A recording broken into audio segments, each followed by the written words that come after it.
Hello students, welcome to my YouTube channel. This is part 2 of exercise 12.1. Part 1 में हमने question number 11 तक solve किए थे. Question number 12 बिल्कुल सेम है क्वेश्चन नंबर 11 से, सो वो आप खुद से कर सकते हैं. अभी हम आगे के क्वेश्चंस करेंगे, क्वेश्चन 13 to 22, जिसमें हम पढ़ेंगे इक्विवेलेंट रेशियोज और कंपैरिजन करेंगे रेशियोज की.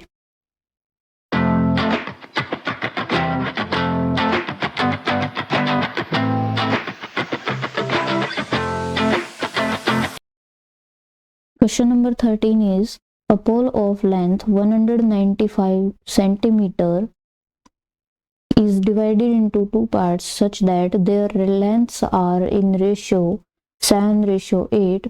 Find the length of each part of the pole. Total length है 195 सेंटीमीटर और दो पार्ट करने हैं जिनकी लेंथ का रेशियो रहेगा हमारे पास 7:8. तो हमें फाइंड आउट करना है कि जो दोनों पार्ट रहेंगे उनकी डिस्टेंस क्या होगी. सो यहाँ पर पार्ट 1 का रेशियो है 7 पार्ट 1 के लिए है और 8 जो है वो पार्ट 2 के लिए है. तो हम क्या मान लेंगे, यहाँ पर दोनों की साइड हम x अगर मल्टीप्लाई कर दें तो कोई फर्क नहीं पड़ेगा, क्योंकि दोनों साइड जैसे यहाँ पर लिखा 7:8, अब दोनों साइड x से मल्टीप्लाई करेंगे तो कैंसिल होकर सेम रेशियो ही आएगा. इसलिए हम इसको मान लेंगे फर्स्ट पोल की लेंथ, फर्स्ट पार्ट की लेंथ, और इसको मान लेंगे सेकंड पार्ट की लेंथ. तो पहले हम लेंथ लिख लेंगे पोल की. टोटल लेंथ ऑफ पोल कितनी गिवन है 195 सेंटीमीटर, और दो पार्ट जब हम करेंगे जिनका रेशियो 7:8 होगा तो फर्स्ट की लेंथ मान ली हमने 7x और सेकंड की लेंथ मान ली 8x. Let length of first part of पोल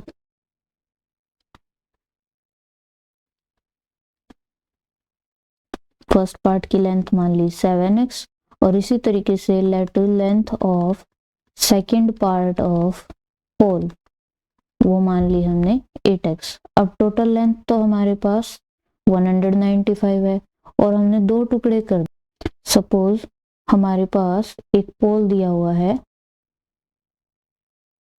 ऐसा कुछ, वो सिलेंड्रिकल शेप में होगा लेकिन हमने एग्जांपल के लिए ऐसे मान लिया, और इसके हमने ऐसे दो टुकड़े किए. मान लेते हैं ये 7 रेशियो है, ये 8 रेशियो है.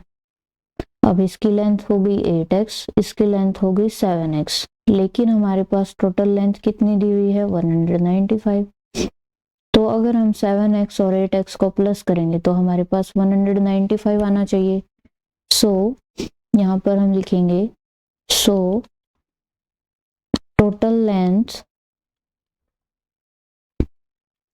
ऑफ पोल, हम क्या लिख सकते हैं, length of first part of pole और length of second part of pole equals to length of first part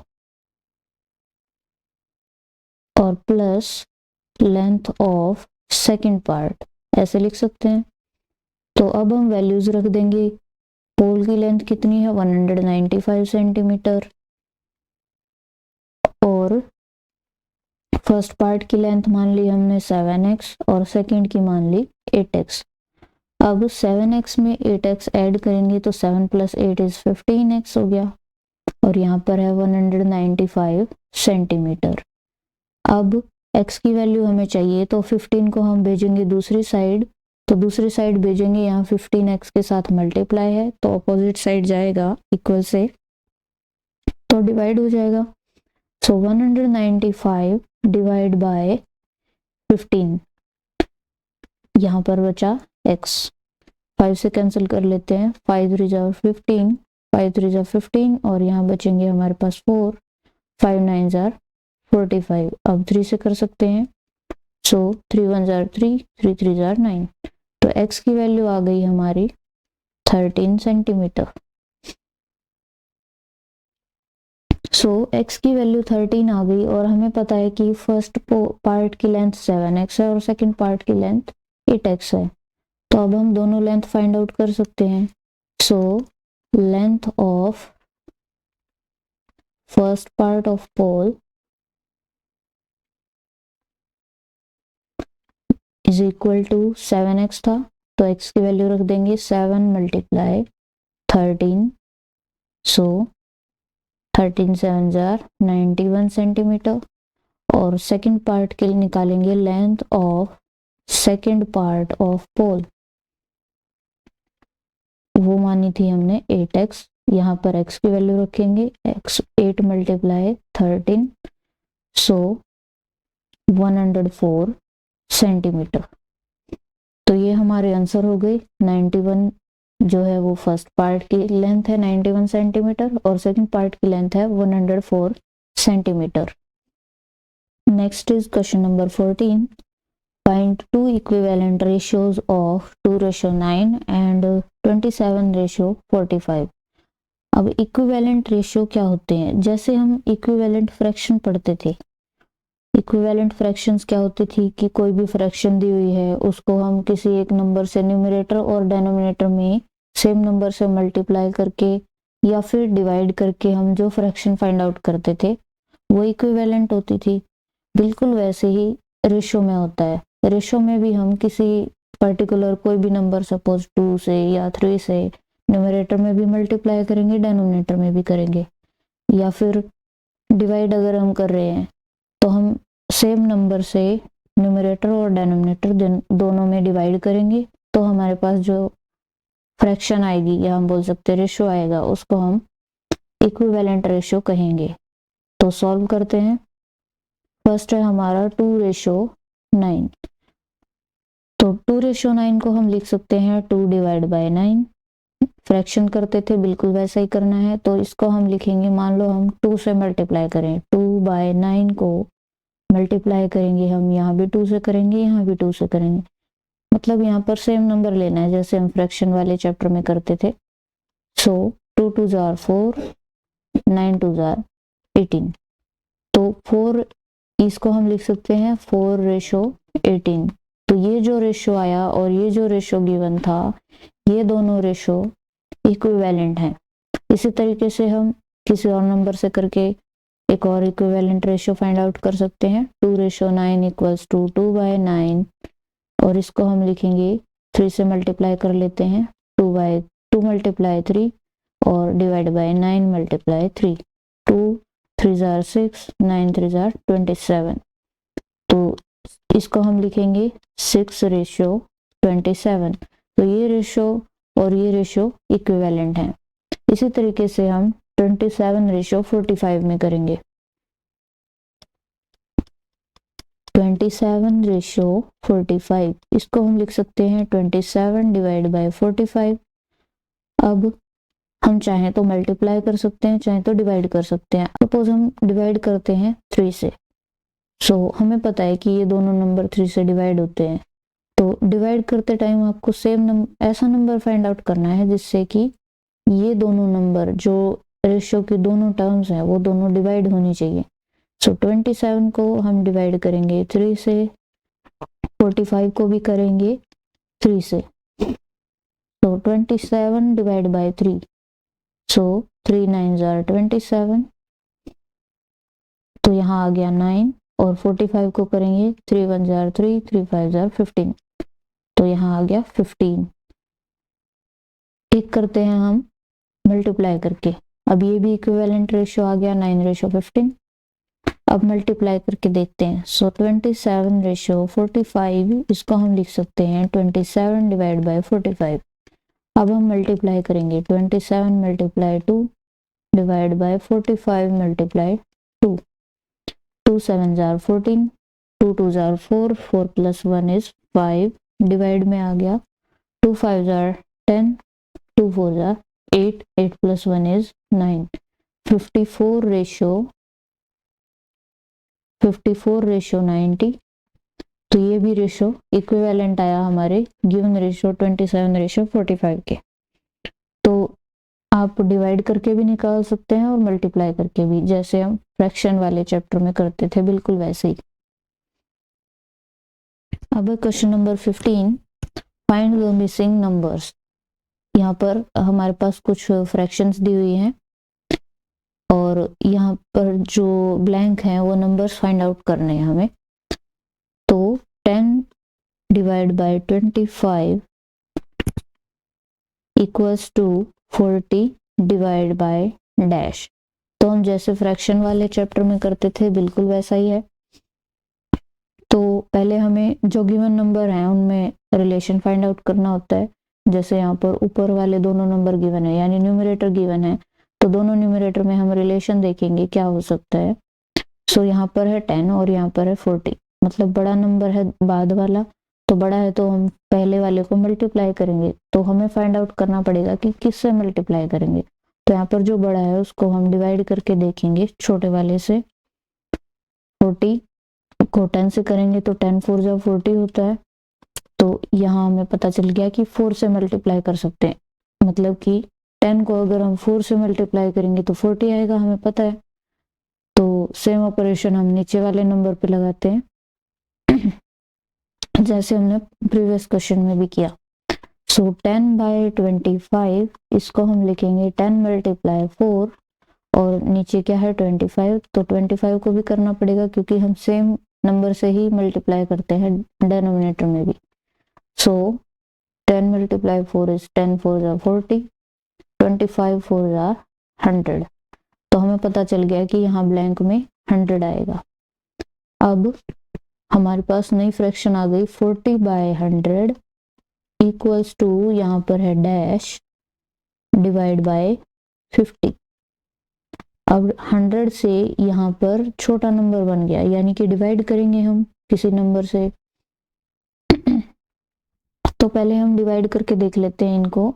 तो 100 को अगर हम डिवाइड करें 50 से 0 कैंसिल, 5 2 जा 10, तो आंसर आया 2। मतलब यहाँ पर अगर हम 2 से डिवाइड कर लेंगे तो 50 आ जाएगा। तो 40 को भी 2 से ही करेंगे। 40 बाय 100, इसको हम क्या लिख सकते हैं 40 डिवाइड बाय 2 और डिनोमिनेटर में 100 डिवाइड बाय 2। ये यहाँ पर हमने 2 क्यों किया, क्योंकि हमें 100 से डिवाइड करके 50 मिल रहा है, ये 50 जो गिवन है।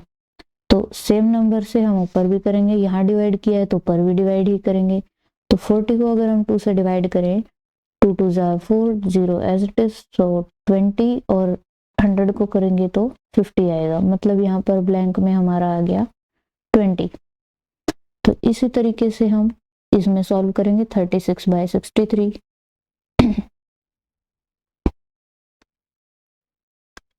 सो सेकेंड पार्ट में है 36 बाय 63 इक्वल्स टू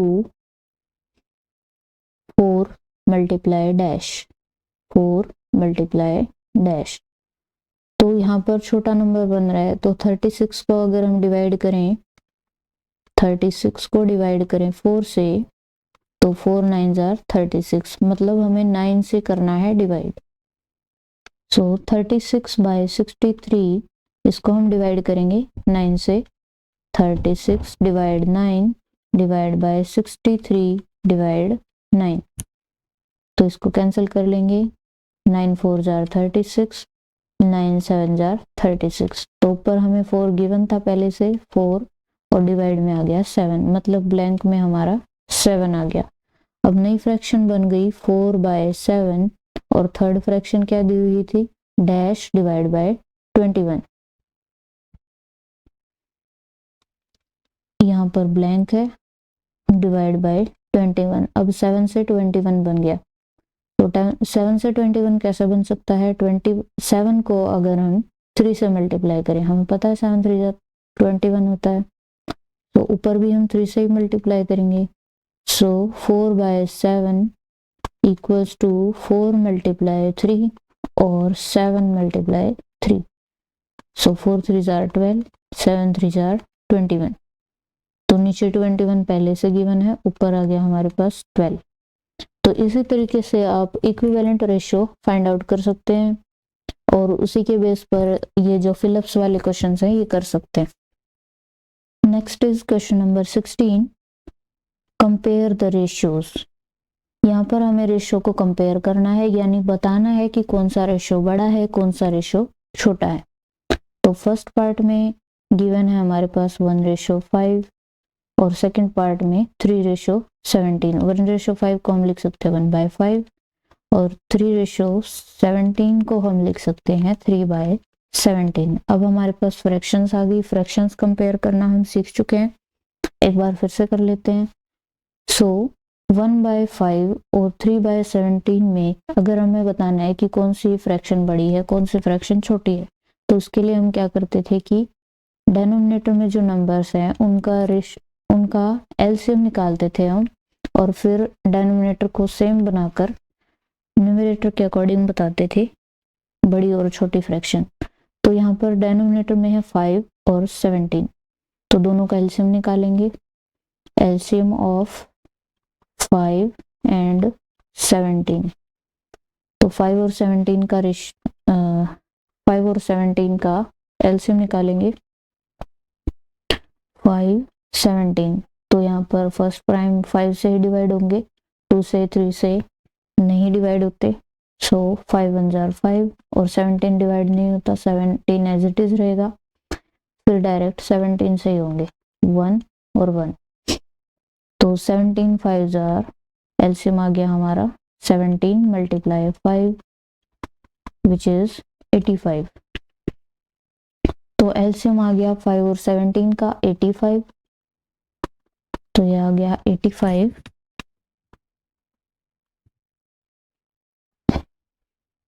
अब हम 1/5 को भी चेंज करेंगे और 3/17 को भी चेंज करेंगे, जहां पर डिनोमिनेटर में हमारे पास 85 हो। सो 1/5 इक्वल्स टू 1/5, यहाँ पर हमें किस नंबर से मल्टीप्लाई करना है, जो 5 को छोड़ के जो भी नंबर्स यहाँ एलसीएम वाली टर्म्स में यहाँ पर हो। तो सिर्फ 17 ही है, तो हम 17 से कर देंगे 1/5, यहाँ पर भी मल्टीप्लाई करेंगे 17 से और नीचे भी, तो 17/85 आ गया। जो यहाँ पर एलसीएम आया है उस एलसीएम को ही डिनोमिनेटर में लेकर आना है। तो दूसरी फ्रैक्शन है 3/17, सो 3/17 को हम किससे मल्टीप्लाई करेंगे, एलसीएम में 17 के अलावा जो भी नंबर्स बच गए, 5 बच गया तो 5 से करेंगे 3 × 5 और डिवाइड में 17 × 5, 3 5 जार 15, 17 5 जार 85।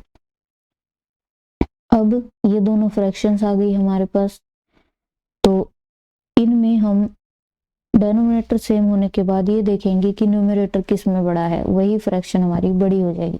तो फर्स्ट वाली में न्यूमरेटर बड़ा है, 17 है, तो 17/85 इज ग्रेटर देन 15/85। तो 17/85 किसके लिए आया है, किसके इक्वल था, 1/5 के, यानी 1:5 के। तो हम यहाँ से क्या बोल सकते हैं कि 1:5 इज ग्रेटर देन, दूसरा रेशियो क्या है, 3:17। तो इसी तरीके से हम पार्ट 2 को सॉल्व करेंगे। 2:15 और 4:7। सो पार्ट 2 में है 2:15 एंड 4:7। 2:15 को हम लिख सकते हैं 2/15 और 4:7 को हम लिख सकते हैं 4/7। अब यहाँ पर 15 और 7 का एलसीएम लेना है, सो एलसीएम ऑफ 15 एंड 7 दोनों को प्राइम है, तो एलसीएम आ जाएगा 15 × 7 विच इज 105। अब यहाँ पर डिनोमिनेटर में दोनों फ्रैक्शंस में 105 बनाना है, सो 2/15 को हम लिख सकते हैं 2 × किससे मल्टीप्लाई करेंगे, यहाँ डिनोमिनेटर में जो नंबर है उससे बचे हुए बाकी बचे हुए नंबर से, यानी 7 ही है सिर्फ, तो 2 × 7 और डिनोमिनेटर में 15 × 7, 2 7 जार 14, 15 7 जार 105। इसी तरीके से 4/7 को करेंगे, सो 4/7 इक्वल्स टू 4 × अब डेनोमिनेटर में 7 है तो 7 के अलावा जो नंबर्स है 7 के अलावा सिर्फ 15 है तो 15 से करेंगे और यहाँ 7 मल्टीप्लाई 15, 15 4 जा 60 और डिवाइड में 15 7 जा 105। अब न्यूमरेटर में जो भी बड़ा होगा उसी फ्रैक्शन को हम बड़ी बता देंगे। 14/105 है और 60/105 है। अब न्यूमरेटर ये सेकंड वाली फ्रैक्शन में बड़ा है तो ये फ्रैक्शन बड़ी हो गई। अब 14/105 आया था हमारे पास 2:15 के लिए, यानी 2:15 इज लेस देन 4:7। इसी तरीके से आप बाकी पार्ट्स कर सकते हैं क्वेश्चन नंबर 16 में। और 17 में हमारे पास असेंडिंग और डिसेंडिंग ऑर्डर, असेंडिंग ऑर्डर है जो कि हम बड़ी और छोटी फ्रैक्शन फाइंड आउट करके ही सॉल्व कर सकते हैं, तो वो भी आप खुद से कर सकते हैं। Question number 18 is two numbers are in ratio 3:5 and their sum is 480, find the numbers। दो नंबर हैं जिनका रेशियो 3:5 है और जिनका सम 480 है, तो हमें नंबर्स फाइंड आउट करने हैं। तो यहाँ पर भी हम पहले की तरह ही जैसे हमने क्वेश्चन नंबर 11 में किया था बिल्कुल वैसे ही करेंगे। 3:5 है तो हम दोनों तरफ अगर x से मल्टीप्लाई करें तो कोई डिफरेंस नहीं होगा, तो ये हमारा फर्स्ट नंबर हो गया और ये हमारा सेकंड नंबर हो गया। तो हम लिखेंगे सम ऑफ नंबर्स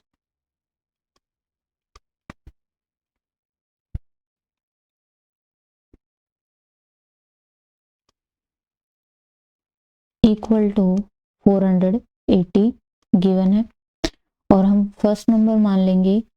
पहले रेशियो लिख लेंगे, ratio of numbers equals to 3:5। तो हम मान लेंगे लेट फर्स्ट नंबर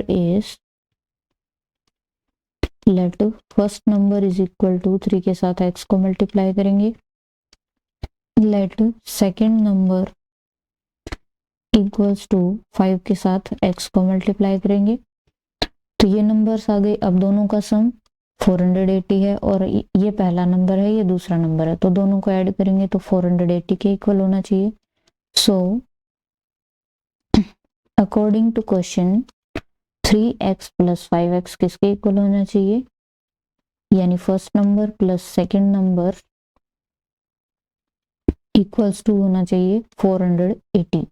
अब यहाँ से x की वैल्यू निकाल लेंगे तो 3x + 5x, 3 + 5 8 होता है, सो 8x हो गया equal to 480।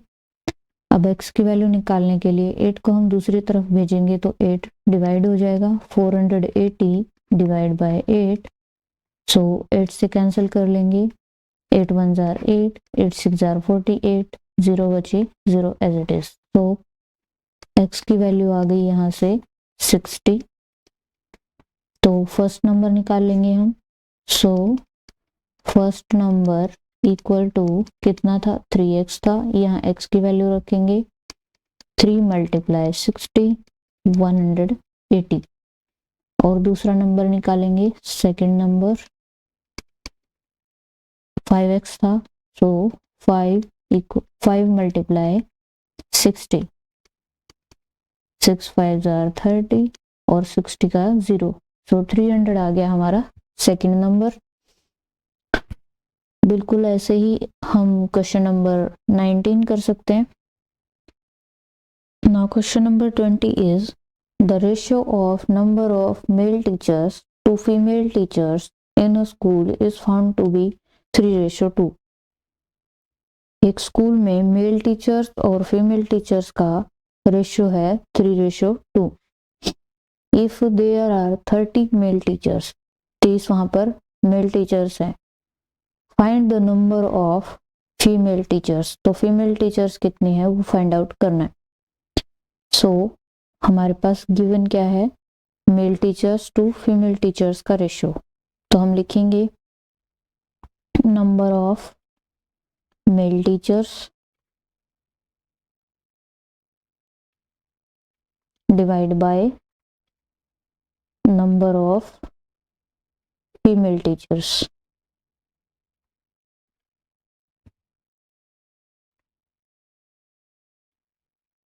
equal to 3:2 male teachers और फीमेल टीचर्स का रेशियो, यानी उनको फ्रैक्शन में अगर हम लिखें तो वो इक्वल आना चाहिए 3:2 के।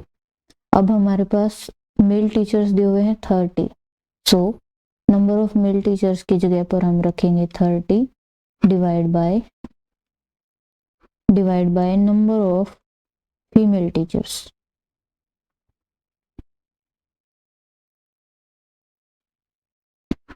Equal to 3/2। अब यहाँ पर हम क्रॉस मल्टीप्लाई करेंगे, so 2 × 30 equals to 3 × number of female teachers.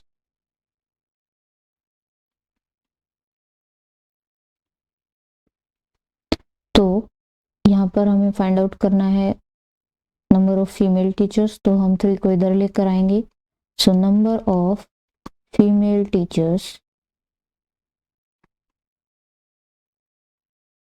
Is equal to 3, यहाँ पर मल्टीप्लाई है तो दूसरी तरफ जाएगा डिवाइड हो जाएगा, तो 2 × 30 डिवाइड बाय 3। अब अगर हम यहाँ पर 3 से कैंसिल करें, 3 1 जार 3, 3 10 जार 30, सो 2 × 10 इज 20, तो 20 आ गया हमारा आंसर। इसको हम x वाले तरीके से भी कर सकते हैं, जैसे हमने प्रीवियस क्वेश्चंस में किया।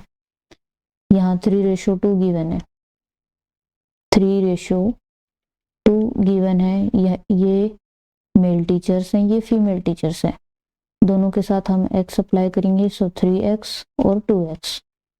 अब मेल टीचर्स गिवन है, 3x की वैल्यू कितनी है, यहाँ पर मेल टीचर्स 30 गिवन है, सो 3x इक्वल टू 30 हो जाएगा, और यहाँ से x की वैल्यू आ जाएगी 30 डिवाइड बाय 3, 3 10 जार 30, तो इसमें हम रख देंगे फीमेल टीचर्स में, so 2x equal to 2 × 10 which is 20, यानी कि नंबर ऑफ फीमेल टीचर्स आ गया 20। अगर आपको ये x वाला मेथड सही लगता है तो आप इससे कर सकते हैं, ये वाला मेथड सही लगता है तो आप इससे कर सकते हैं। क्वेश्चन नंबर 21 बिल्कुल 20 के जैसे ही है, तो आप खुद से कर सकते हैं। हम क्वेश्चन नंबर 22 कर रहे हैं। क्वेश्चन नंबर 22 क्या कहता है, 2 numbers are in ratio 3:5, the smaller is 20 less than the larger number, यानी उनमें जो बड़ा नंबर है, छोटा वाला नंबर उससे 20 लेस देन है, यानी बड़े में से 20 माइनस कर देंगे तो छोटा वाला नंबर आ जाएगा। फाइंड द नंबर्स, तो पहले की तरह ही यहाँ पर रेशियो दिया हुआ है हमारे पास 3:5, तो हम इसमें x के साथ मल्टीप्लाई कर देंगे, 3x हो जाएगा, इसमें करेंगे 5x हो जाएगा। ये हमारा स्मॉलर नंबर हो गया और ये लार्जर नंबर हो गया। यहाँ पर हम डिसाइड कैसे करेंगे कि स्मॉलर कौन सा है और लार्जर कौन सा है, तो यहाँ पर जो रेशो में बड़ी टर्म होगी, यानी यहाँ पर 5 है 3 से बड़ी, तो ये वाला लार्जर हो जाएगा और ये वाला स्मॉलर हो जाएगा। सो हम लिखेंगे ratio of numbers, ratio of 2 numbers equal to 3:5. So let first number, let smaller number हमने क्या माना, 3 के साथ x को मल्टीप्लाई करके, यानी 3x, और let larger number, इसको हम मान लेंगे 5 के साथ x को मल्टीप्लाई करके, यानी 5x। अब हमारे पास एक और चीज दी हुई है कि जो छोटा वाला नंबर है वो 20 लेस है बड़े वाले से, यानी कि दोनों का डिफरेंस है 20। सो अकॉर्डिंग टू क्वेश्चन, अगर हम बड़े वाले नंबर में से छोटे वाला नंबर सब्ट्रैक्ट करें तो 20 आना चाहिए, या फिर हम ऐसे बोल सकते हैं कि बड़े वाले में से अगर हम 20 को सब्ट्रैक्ट कर दें तो छोटा वाला आना चाहिए। यही दिया हुआ है ना कि smaller number is less than larger number, less than 20, हम ऐसे भी कर सकते हैं कि 5x जो बड़ा नंबर है उसमें से अगर हम 20 माइनस कर दें तो हमारे पास स्मॉलर नंबर आना चाहिए, यानी 3x आना चाहिए। अब यहाँ से x की वैल्यू निकालेंगे तो पहले हम 20 को उधर भेज देंगे, 5x इक्वल टू 3x, और 20 उधर गया तो प्लस हो गया, और 3x को 5x की तरफ लाएंगे तो 5x minus 3x equal to 20 हो गया। इसको आप डायरेक्ट यहाँ से भी शुरू कर सकते हैं कि दोनों का डिफरेंस 20 है। अब हमें x की वैल्यू फाइंड आउट करनी है। 5x में से 3x सब्ट्रैक्ट करेंगे, 2x बचेगा इक्वल टू 20। तो x की वैल्यू आ गई, ये 2 उस तरफ जाएगा तो डिवाइड हो जाएगा, सो 2 1 जार 2 0 as it is. So x की वैल्यू आ गई 10। अब हम स्मॉलर नंबर भी निकाल देंगे और लार्जर भी, तो स्मॉलर आ गया हमारे पास 3 मल्टीप्लाई 10 विच इज 30, और बड़ा वाला नंबर आ गया हमारे पास 5 मल्टीप्लाई 10, क्योंकि x की वैल्यू 10 है, सो 5 10 जार 50। तो ये हमारा आंसर आ गया। सो इसी के साथ हमारी एक्सरसाइज 12.1 कंप्लीट होती है। If you have any doubts, any query, let me know in the comment section. मिलते हैं नेक्स्ट वीडियो में एक्सरसाइज 12.2 के साथ।